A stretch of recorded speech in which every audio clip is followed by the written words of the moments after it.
Prime debate. ఆంధ్రప్రదేశ్లో రోజుకో కొత్త వివాదం తెర మీదకి వస్తూనే ఉంది. ఈ నేపథ్యంలో ఒక పక్క జంపు జిలానీలు, మరో పక్క భక్తుల మనోభావాలకు ముడిపడిన అంశాలు, ఇవి హాట్ టాపిక్గా మారుతున్న అంశాలు.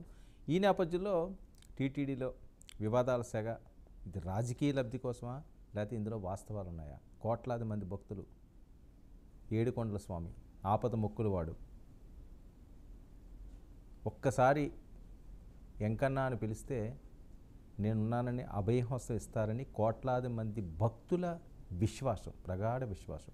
ఇంకా తిరుపతి లడ్డూ కోసం అయితే ఇంక చెప్పనవసరం లేదు. ప్రపంచం అంతా కూడా దాని గురించి ప్రత్యేకంగా మాట్లాడుకునే పరిస్థితి.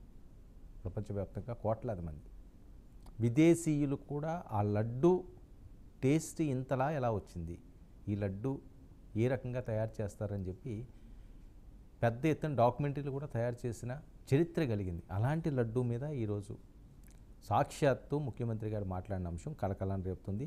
మరొక వైపు వైసీపీ నేతలు వరుస జంపులు, ముఖ్యంగా జగన్మోహన్ రెడ్డి గారి బంధువులే ఎందుకు బయటికి వస్తున్నారు?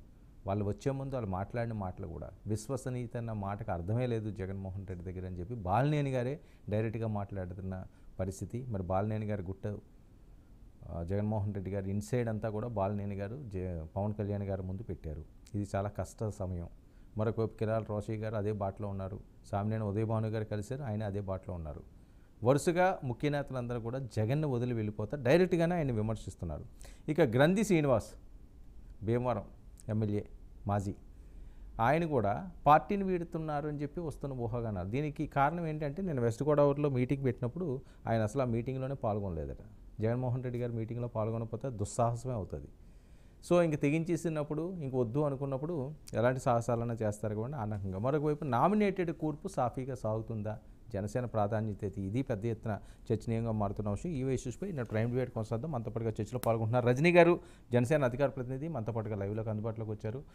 అలాగే రవికిరణ్ గారు, బీజేపీ అధికార ప్రతినిధి కూడా మనతో పాటుగా లైవ్లో జాయిన్ అయ్యారు. రేగడి లక్ష్మణ్ గారు, వైసీపీ అధికార ప్రతినిధి కూడా మనతో పాటుగా లైవ్లోకి అందుబాటులోకి వచ్చారు. బాలకోటయ్య గారు, అమరావతి బహుజన్ జేఏసీ నాయకులు కూడా మనతో పాటుగా లైవ్లోకి జాయిన్ అయ్యారు. బాలకోటయ్య గారు, వర్మ గారు చెప్పండి. ఏంటి బాలినేని గారు జగన్కి బై సొంత ఇంట్లో మనిషిలా ఉండేవాళ్ళు, వైఎస్ గారితో చాలా దగ్గరగా ఉన్నవాళ్ళు, ఆయన అవనియండి లేకపోతే ఉదయభాను గారు అవనియండి, సామినేని ఉదయభాను అవనియండి, మీకు బాగా తెలిసేమో కృష్ణా జిల్లా సామినేని కూడా వైఎస్ఆర్ కుటుంబానికి చాలా దగ్గరగా ఉన్న వ్యక్తులు వీళ్ళు. ఈయనకైతే బంధుత్వమే ఉంది. సో వాళ్ళిద్దరూ జనసేనలో జాయిన్ అవ్వడం ఎలా చూడాలి? వర్మ గారు, పోయిన వాళ్ళందరూ చెడ్డోళ్ళు, ఉన్నవాళ్ళు మాత్రమే మంచోళ్ళు, ఇది వైసీపీ నినాదం.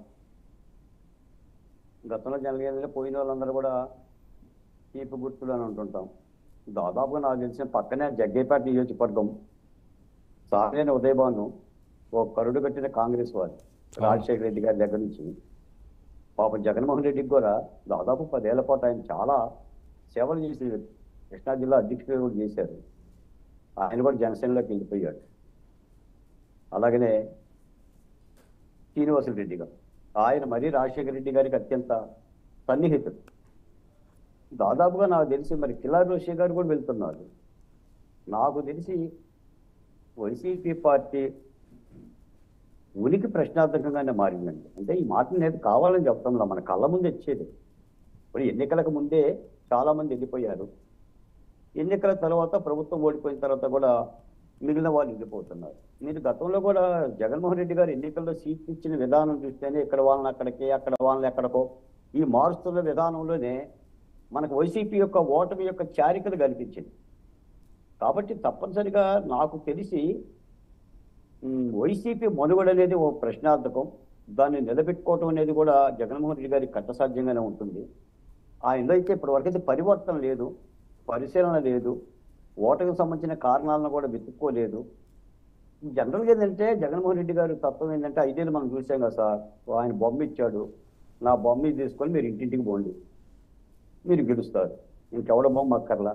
అసలు వైసీపీకి కార్యకర్తలు కూడా అక్కర్లా, వాలంటీర్లను పెట్టాడు. కార్యకర్తలను మర్చిపోయారు, గ్రామ సేవల నాయకులను మర్చిపోయారు. ఎమ్మెల్యేలను మర్చిపోయారు, మంత్రులను మర్చిపోయారు. అంతా కూడా volunteer to CM, CM to volunteer, మధ్యలో సజ్జల రామకృష్ణారు. ఇదే కదా పరిపాలన. నేను ఒక మాట ఏంటంటే, ఇప్పుడు పోయిన వాళ్ళందరూ కూడా చేత్కరించుకుంటే జగన్మోహన్ రెడ్డి గారు కూడా కాంగ్రెస్ పార్టీ నుంచి బయటకు వచ్చారు. ఆయన స్వాతంత్ర పోరాటం కోసం రాలా.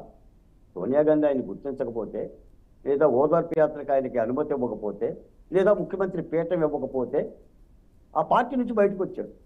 దానికి వైసీపీ నాయకులు ఎలా ఉంటారంటే ఎదిరించి పోరాడాడు అంటారు. ఎదిరించి పోరాడలో సావత బయటకు వచ్చాడు. ఇప్పుడు ఎట్లయితే అర్థమవుతున్నారో అట్నే. కాబట్టి నాకు తెలిసి కాబట్టే చెప్తున్నాం సార్, మనం ఆయన అధికారంలో ఉన్నప్పుడే చెప్పాం. ఆంధ్ర రాష్ట్ర ప్రజలు 150 సీట్లు ఇచ్చారండి జగన్మోహన్ రెడ్డి గారు. మీరు 3 రాజధానులు 30 రాజధానులు అని చెప్పి అనుకుంటూ 3 ప్రాంతాల మధ్య కలతలు పెట్టి, గర్జనలో తర్జనలో మర్జనలు పెట్టి, బాబాయ్ హత్య కేసును కూడా పరిష్కరించకుండా సునీతారెడ్డిని వెళ్ళగొట్టి, షర్మిలారెడ్డిని వెళ్ళగొట్టి, చంద్రబాబు నాయుడు గారిని అరెస్ట్ చేసి, లేదా మా ఫోటోల మీ ఫోటోల మీద కేసులు పెట్టి, పవన్ కళ్యాణ్ని ఇబ్బంది పెట్టి, దాని మూలాన్ని ఏమవుతుంది చెప్పండి? ఇప్పుడు కక్షపూర్తి రాజకీయాలు తెలుసుకుంటే ప్రజలు వాటన్నిటిని కూడా ఆహ్వానించాలా? ప్రజలు కూడా కానండి, చాలా అద్భుతంగా పాలించే జగన్మోహన్ రెడ్డి గారిని ఈవీఎంలు మాయ చేసి ఆయన్ని ఓడించారని కదా వాళ్ళు క్లెయిమ్ చేసేది.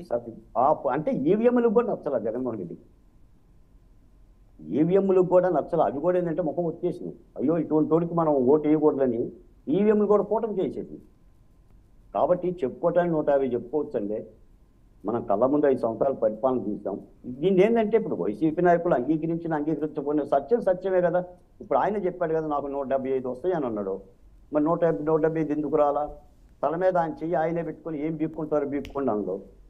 ఏం బీకారో తెలుస్తుంది కదా. తొక్కాలు మడతేయమండో, లుంగీలు పైకెత్తమండో, కొట్టేయండో, వాడి మీద దాడి చేసిండు, వీడి మీద దాడి చేసిండు, ముసలోళ్ళని అరెస్ట్ చేసిండు, ముతకోళ్ళని అరెస్ట్ చేసిండు, జర్నలిస్టులు అరెస్ట్ చేసిండు, తొక్కా లేకుండా అరెస్ట్ చేసిండు.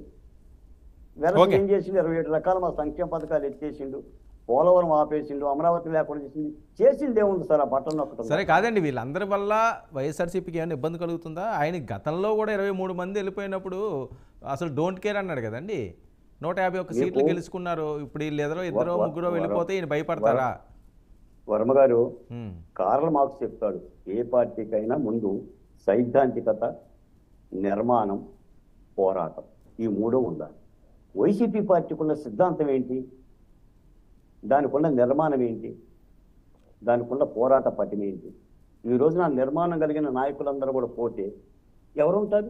నాయకుడు ఒక్కడే చేయలేడుగా. ఈరోజు చంద్రబాబు నాయుడు గారు కూటమి ప్రభుత్వం ఉంది, పవన్ కళ్యాణ్ గారు ఒక్కళ్ళే పార్టీ అంటే వాళ్ళు చెప్పేది ఒక్కరితోటే మొదలుపెట్టి 151కి వెళ్ళాడని కదండి. మళ్ళీ ఒక్కరితోనే మొదలు పెడతారా? ఏమో ఒకసారి అది మొదలు పెట్టినట్టుగా కాదండి. నిర్మాణం అంటే పార్టీకి నిర్మాణం ఉండాలి. గ్రామ స్థాయిలో సర్పంచ్ స్థాయి నాయకుడు ఉండాలి. లేరా వైసీపీలో ఎవరు ఆ స్థాయి? వెళ్తున్నారు కదా మన కళ్ళ ముందే. నాయకుడు అనేవాడు పోతున్నాడు కదా, ఎమ్మెల్యేలు పోతున్నారు కదా. అవునండి, గతంలో కూడా 23 మంది వెళ్ళిపోయారు కదా. వైసీపీ పోయిద్దా? పార్టీ పోయిందా? అది కదా వాళ్ళదేమా. ఏముంది ఇందులో? పోయే వాళ్ళు పోతారు, వచ్చే వాళ్ళు వస్తారు. 64 ఎమ్మెల్యే సీట్లలో 23 మంది పోయారు గతంలో. ఇప్పుడు అసలు ఉండవాళ్ళు ఎవరైనా లెక్కేసుకోవాలి కదా. పైపెచ్చేది ఇప్పుడు ముఖ్యమంత్రిగా పదవిని అనుభవించిన తర్వాత పోతున్నారు. గతంలో ప్రతిపక్ష పార్టీ నాయకుడు ఆయన, పోతారు వస్తారు. కానీ నిన్న ఆయన ముఖ్యమంత్రి కాదు. ఇక్కడ లాజిక్ ఏంటంటే బాలకోటి గారు లాజిక్ ఏంటంటే 63 మందిలో పోనీ 23 మంది వెళ్ళిపోయారు, 41 మంది ఉన్నారు. 41 మందితో ఆయన స్టార్ట్ చేస్తే 151కి వెళ్ళిపోయింది. అది కదా వాళ్ళదేమా. ఏముంది ఇందులో అని సరే అలా అనుకుంటే అలాగనే అనుకునేవ్వండి. ఇప్పుడు వాళ్ళ కోరికను మనం కాదని ఎందుకంటాం చెప్పండి. ఇప్పుడు ఆఖరిక ఆంధ్రప్రదేశ్లో జగన్మోహన్ రెడ్డి గారు ఉండలేదు కదా, ఎందుకు ఉండట్లేదు? అక్కడే ఇప్పుడు ఆల్రెడీ మీటింగ్లు పెడుతున్నారట. నిన్నేమో వెస్ట్ గోదావరి పెట్టారు, ఈరోజు శ్రీకాకుళం, విజయనగరం, ఏవో ఉత్తరాంధ్ర ప్రాంతాలు పెడుతున్నారట. ఆయన లేకపోవడం ఏంటి?